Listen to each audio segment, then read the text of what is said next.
Good evening and welcome to TC Network. I am Tingney Tim Hockey bringing you today's news. Today's top headlines include: Doctors begin 24 hours nationwide strike over Kolkata doctors' rape and murder. ISRO launches Earth observation satellites EOS-08. PM Modi says a remarkable milestone. Heavy rainfall expected across various parts of India. News in details. The nationwide doctor strike called by the Indian Medical Association IMA began today at 6 a.m. The IMA doctors' 24-hour strike has been joined by more and more doctors nationwide as the organization has put forth 5 demands in front of the government. All essential service will be maintained, casualties will be manned, routine OPDs will not function, and elective surgeries will not be conducted. The withdrawal is across all the sectors wherever modern medicine doctors are providing service. IMA requires the sympathy of the nation with the just cause of its doctors, read an IMA press release. Amid the nationwide doctor strike, IMA National President Dr. Asokan said that it is the right time for Prime Minister Narendra Modi to intervene in the situation. We are asking for a very fundamental right, the right to life. We will be writing to the PM. The time is ripe for his intervention. Certainly, that PM Modi mentioning women's safety in his August 15 speech is one aspect that shows that he is concerned. It will be very appropriate to write to the Prime Minister. IMA will be doing that, Dr. Asokan told ANI. Change in the government's reluctance to acknowledge the violence on doctors and hospitals. For this, IMA demanded a central act incorporating the amendments of 2023 in the Epidemic Disease Act of 1897 into the Draft Hospital Protection Bill of 2019 that would strengthen the existing 25 state legislatures. Stringent security protocols of all hospitals, which should be no less than like those existing at airports. Declaration of hospitals as safe zones with mandatory security entitlements. A thorough overhaul of the working and living conditions of doctors. Meticulous and professional investigation of the Kolkata doctor rape case and thorough investigation of RZ car vandalism incident. Appropriate and dignified compensation to the victim's family. West Bengal Chief Minister Mamata Banerjee said it's a big crime and the accused should hang to that. She blamed BAM, Left and Ram BJP for RG car vandalism on Wednesday night. Her statement came after vandalism and rampage incidents were reported outside RG Car Medical College and Hospital in Kolkata.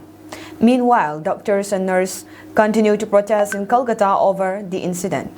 Protests were also held outside AIIMS Delhi. A woman was allegedly raped and murdered in the seminal hall of the RZ Car Medical College and Hospital in Kolkata on August 9. The Kolkata rape case has brought medical services to a standstill as students and doctors continue to demand justice for the resident of PG doctor. Videos show a mob of dozens pushing their way in the emergency ward of the RG Car Hospital and vandalizing chairs. Some were even seen vandalizing the protest site. The CBI has taken over the investigation of the Kolkata rape and murder case.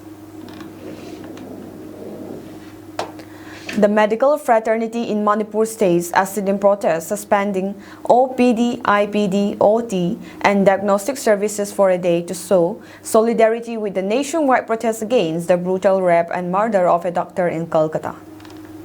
Addressing to media, the MD of Sija Hospital, Dr. Hudongbam Palin, who is also president of the Association of Healthcare Providers India, Manipur Chapter AXPI, said that the whole medical fraternity of Manipur strongly condemned the recent inhuman incident of brutal torture and murder incident to a lady doctor.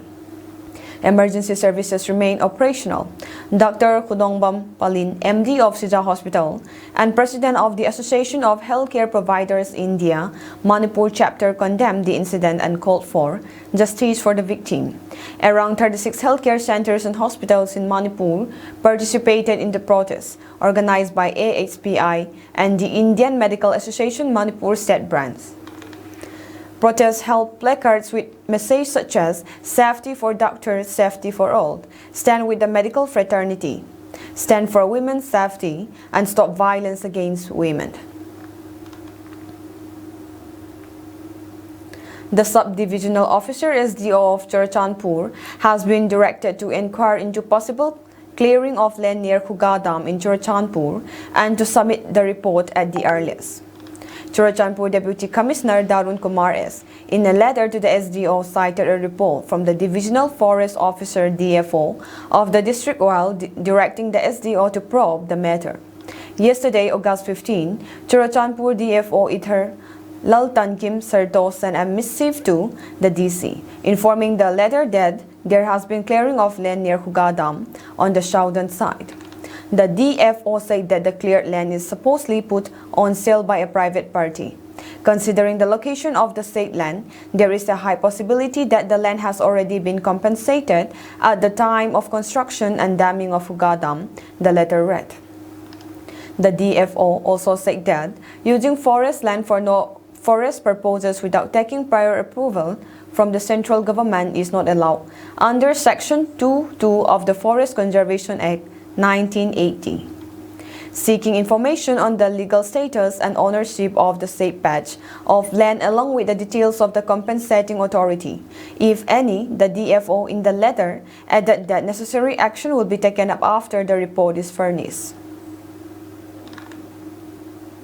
The National Skill Development Corporation, NSDC PMKVY 4.0 conducted assistant electrician training today, the 17th August 2024, at Tuibong Government High School under Skill Hub program. Thunzamanguite, headmaster, Tuibong Government High School, still training partner, said welcome speech where and requested the trainees to make the best of this training program. Lianjalal Vaipai, CEO, Nisat Foundation, talks about the main reason behind the conducting of this skill training program. He says that not everyone will afford to go to universities and not everyone will get a government job, but obtaining skills can provide jobs to us at different industries and save us from unemployment. The program was attended by Tuibong Government High School former headmaster L. Paumang, faculties of Tuibong Government High School, and Nisat Foundation staff and trainees. Tuibong Government High School is an affiliated training partner of Skill Hub program. 120 trainers will get free assistant, electrician, and professional makeup artist training under this program. The training program will conclude on 15 November 2024. Search operations and area domination were conducted by security forces in the fringe and vulnerable areas of hill and valley districts.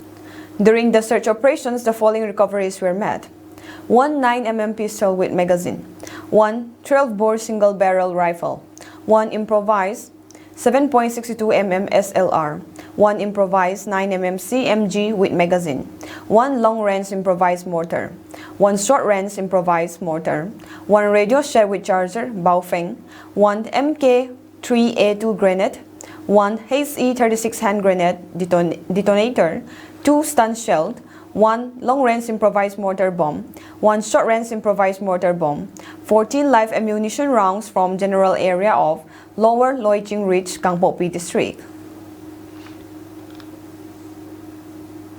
Manipur police has refuted claims circulating on social media about an urgent incident near the IG Assam Rifles South headquarters in Mantri, Pukri on August 16, 2024.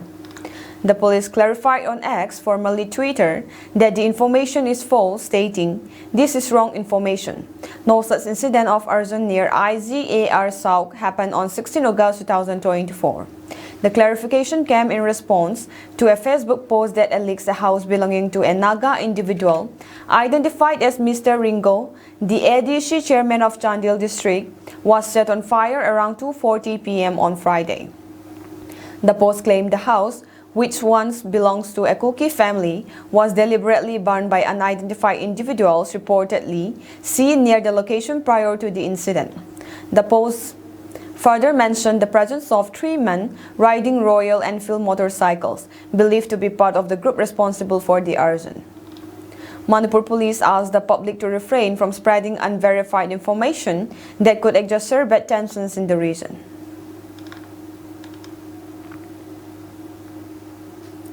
The Bharatiya Janata Party's BJP National President J.P. Nadda chaired the BJP's General Secretary meeting at his residence in Delhi, following the announcement of election dates in Jammu and Kashmir and Haryana by the Election Commission of India on Friday, August 16, 2024.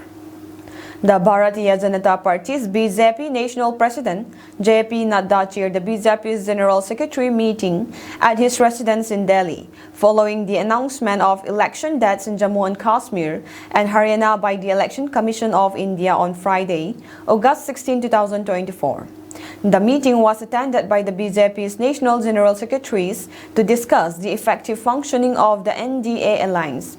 The meeting also saw the presence of National General Secretaries of the NDA.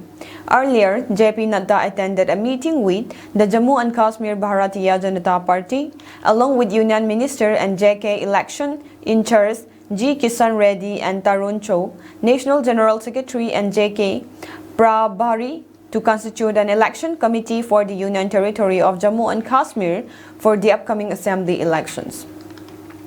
This election committee consists of Ravinder Raina, BJP State President, Dr. Jitendra Singh, MP Lok Sabha, Jugal Kishore Sharma, MP Lok Sabha, Ghulam Ali Khatana, MP Rajya Sabha, Ashok Kaul, General Secretary, Organization, Dr. Nilmar Singh, former Deputy Chief Minister, Kavinder Gupta, former Deputy Chief Minister, Sunil Sharma, General Secretary, Advocate Vibod Gupta, General Secretary, Dr. Devinder Kumar Manyal, General Secretary, Dr. Darakshan Andrabi, Devinder Singh Rana, former MLA, Ajay Bharti, former MLC, and Sanjita Dokra, President Mahila Morcha.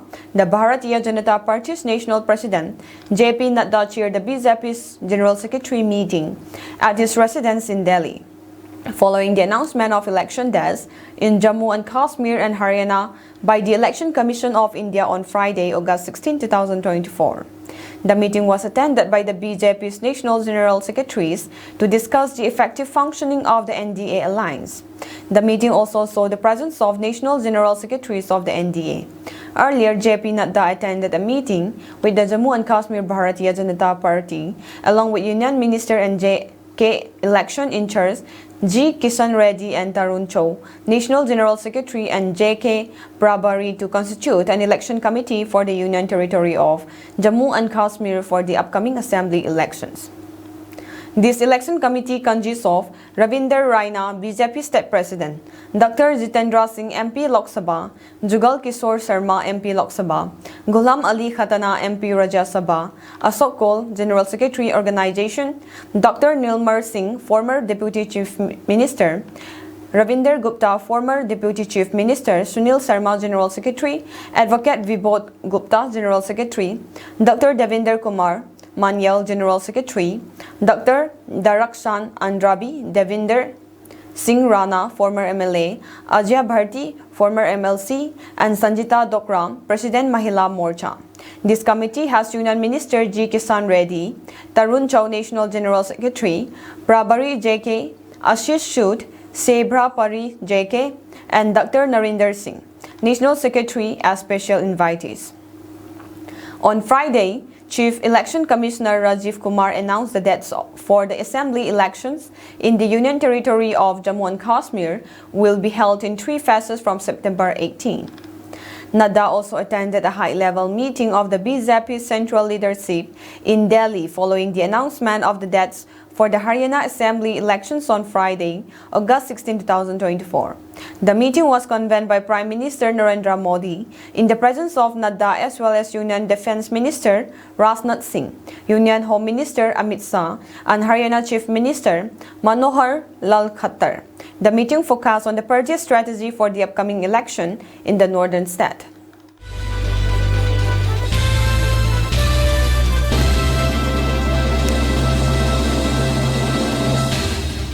The Indian Space Research Organization ISRO launched Earth Observation Satellite 8 EOS-8 from the Satish Dhawan Space Center in Sriharikota, Andhra Pradesh on Friday. In a post on X, ISRO said the third developmental flight of SSLV was successful. The SSLV D3 placed EOS-08 precisely into the orbit. This marks the successful completion of ISRO/DOS SSLV development project. With technology transfer, the Indian industry and NSIL India will now produce SSLV for commercial missions. According to ISRO, the 6.5-hour countdown leading to the launch commenced at 2:47 a.m. This is the third and final development flight of the SSLV D3/EOS-08 mission. The spacecraft is designed for a mission duration of 1 year. Congratulating ISRO scientists on the successful launch of the new satellite launch vehicle, SSLV-D3, Prime Minister Narendra Modi said that the cost-effective SSLV will play an important role in space missions and encourage private industry. In a post on X, the Prime Minister said, "A remarkable milestone. Congratulations to our scientists and industry for this feat. It is a matter of immense joy that India now has a new launch vehicle. The cost-effective SSLV will play an important role in space missions and will also encourage private industry. My best wishes to ISRO, INSPACEIND, NSIL, India, and the entire space industry." ISRO latest Earth observation satellite EOS-08 was launched by the Small Satellite Launch Vehicle SSLV D3 at 9:17 hours from the Satish Dhawan Space Center in Sriharikota.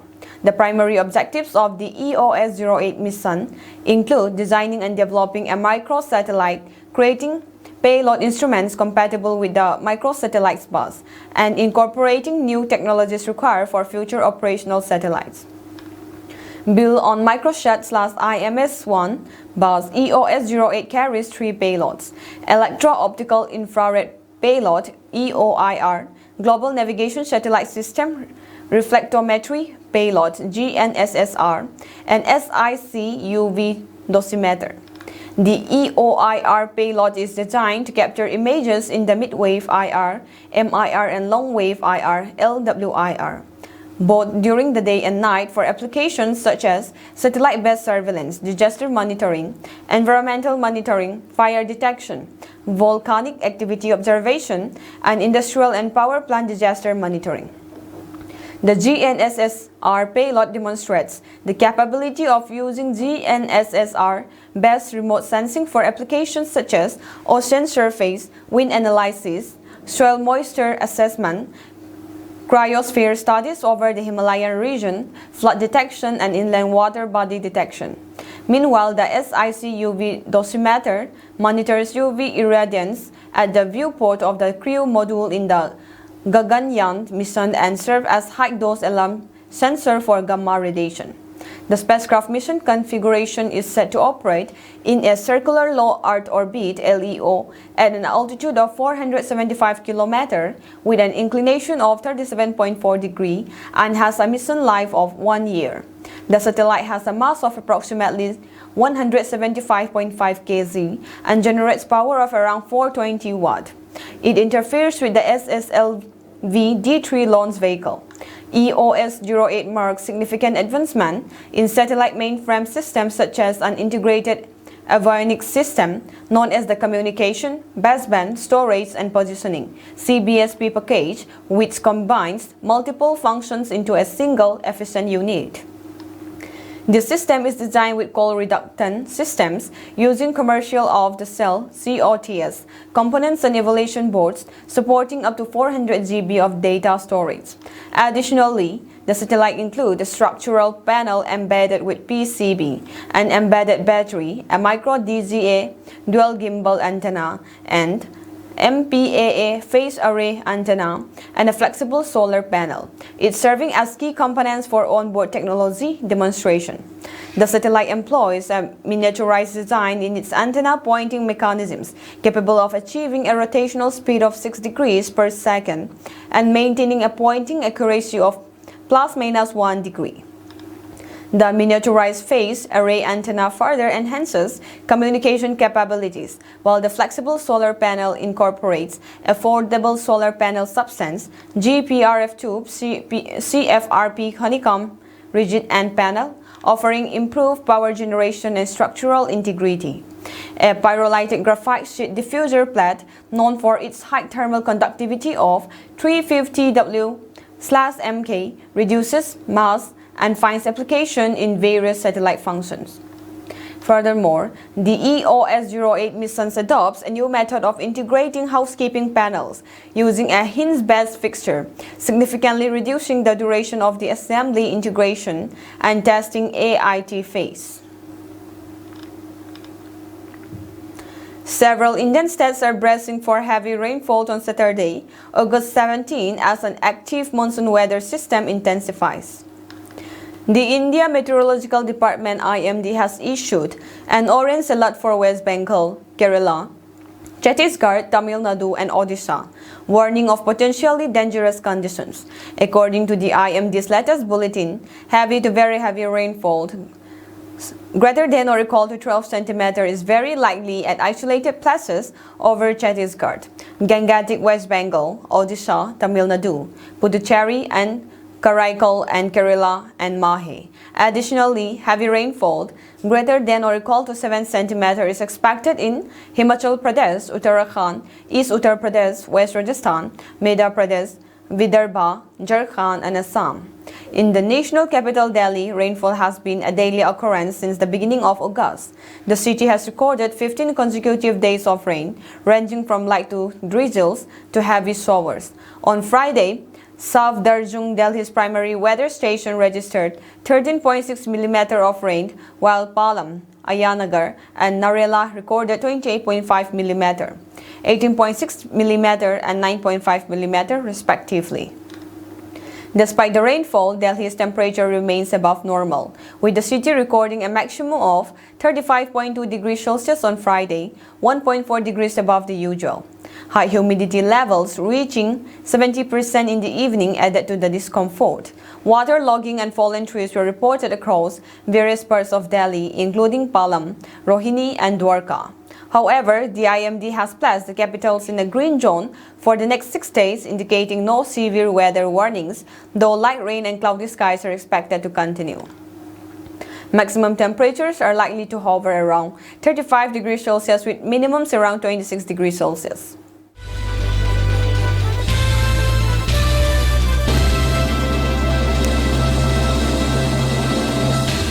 Prime Minister Narendra Modi on Friday called for release of hostages and de-escalation in West Asia in a telephone exchange with his Israel counterpart Benjamin Netanyahu.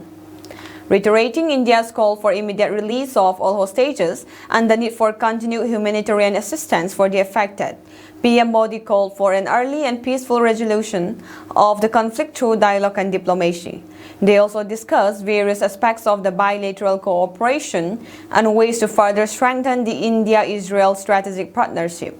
Netanyahu had called PM Modi to convey his warm wishes on the occasion of India's 78th Independence Day, according to Prime Minister's office. The two leaders have also agreed to remain in touch. It has been 10 months since the Gaza war erupted, and measures such as airstrikes, artillery shells, and severe shortages of medicine, food, and clean water have brought one of the world's most densely populated places to its knees.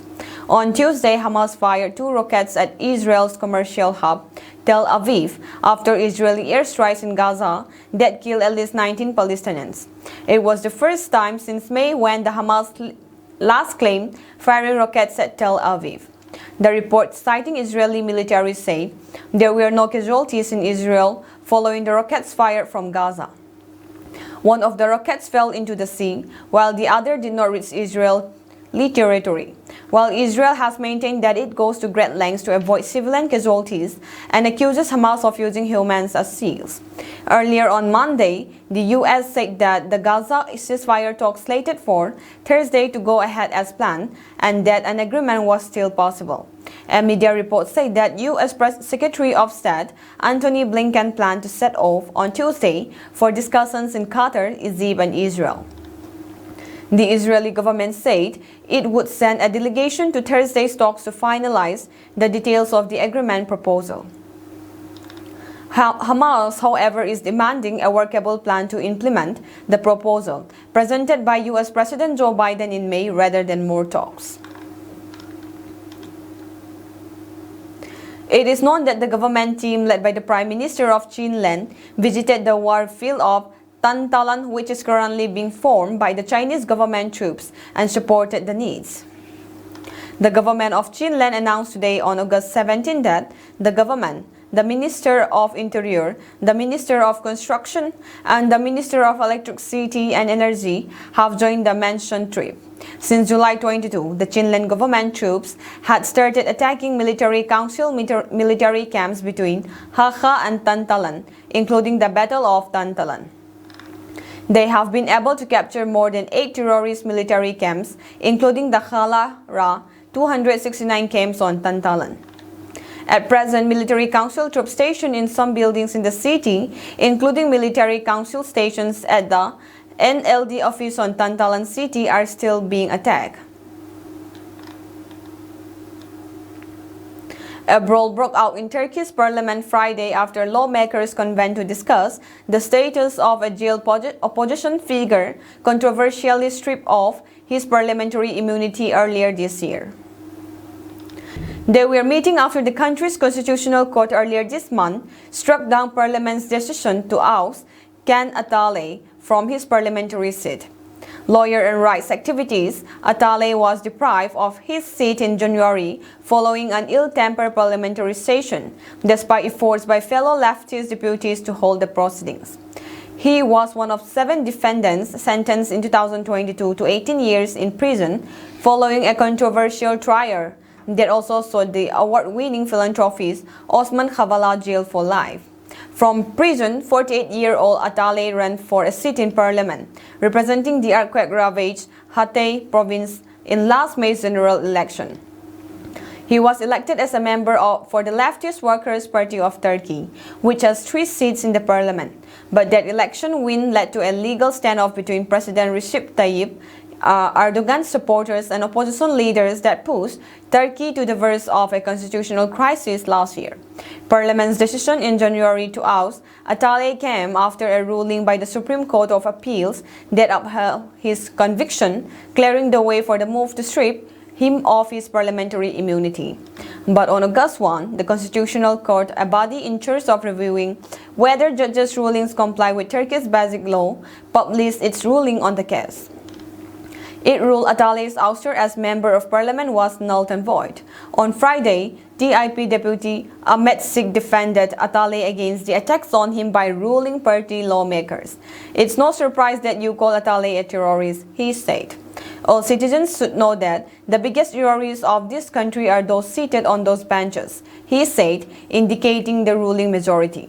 The comment drew angry because from the ruling party lawmakers, prompting the chairman to call a break.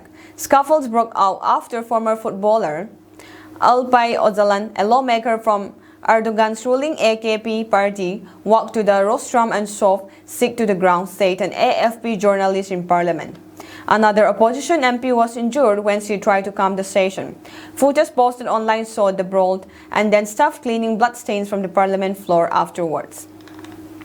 Turkish parliament has previously voted to leave immunity from prosecution of opposition politicians, many of them Kurds who the government views as terrorists.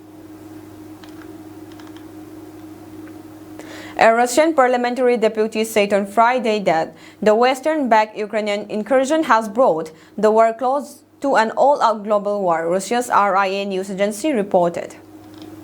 Ukrainian troops crossed the border into Russia's Kursk region on August 6 and have since advanced significantly, forcing Moscow to evacuate over 200,000 people from their homes. Considering the presence of Western military equipment, the use of Western ammunition and missiles in attacks on civilian infrastructure, and irrefutable proof of foreigners' participation in the attack on Russian territory, one could come to the conclusion that the war is on the brink of a third world war. RIA quoted Deputy Mikhail Shirimet as saying, Shirimet, who is member of the Russian parliament, Defense Committee echoed Putin by saying that NATO countries had given a green light to the incursion plans, a choice Washington has denied. Putin's aide Nikolai Patrushev on Friday also accused the West of being behind the attack in an interview with Izvestia newspaper. Patrushev said NATO and Western intelligence agencies were involved in planning the Kursk operation, although he provided no evidence. Ukraine and its allies said Russia is receiving assistance in its war effort from China, Iran, and North Korea. Earlier on Friday, North Korean leader Kim Jong-un reaffirmed a pledge to deepen cooperation with Russia and expressed confidence that Moscow would be victorious in its holy war for peace and justice. Prime Minister Narendra Modi on Friday reiterated India's support for a democratic, stable, peaceful and progressive Bangladesh when Bangladesh interim government chief advisor Muhammad Yunus called him to exchange views on the situation in the neighboring country. Received a telephone call from Professor Muhammad Yunus, chief advisor government of Bangladesh, exchanged views on the prevailing situation, reiterated India's support for a democratic, stable, peaceful and progressive Bangladesh. He assured protection, safety and security of Hindus and all minorities in Bangladesh, PM Modi said on social media site X. He said his government is committed to safeguarding every citizen of the country, including the minorities. The chief advisor has told Prime Minister Narendra Modi that his government is committed to safeguarding every citizen of the country, including the minorities, when the India Prime Minister raised the issue of the protection of the minorities, a Bangladeshi government readout on the phone call said. Yunus also said that reports of attacks on the minorities have been exaggerated and said Indian journalists can come visit Bangladesh and report from the ground on the issue of the minority protection. Yunus also accepted Prime Minister Narendra Modi's invitation to attend the third edition of the Voice of Global South, which will be held in a virtual format in New Delhi on Saturday. He will join the summit virtually. Prime Minister Modi last week, in a social media post, extended his best wishes to Nobel laureate Professor Muhammad Yunus upon assuming his new role as the head of Bangladesh interim government. He highlighted the importance of an early return to normalcy and emphasized the need for protecting minority communities, including Hindus.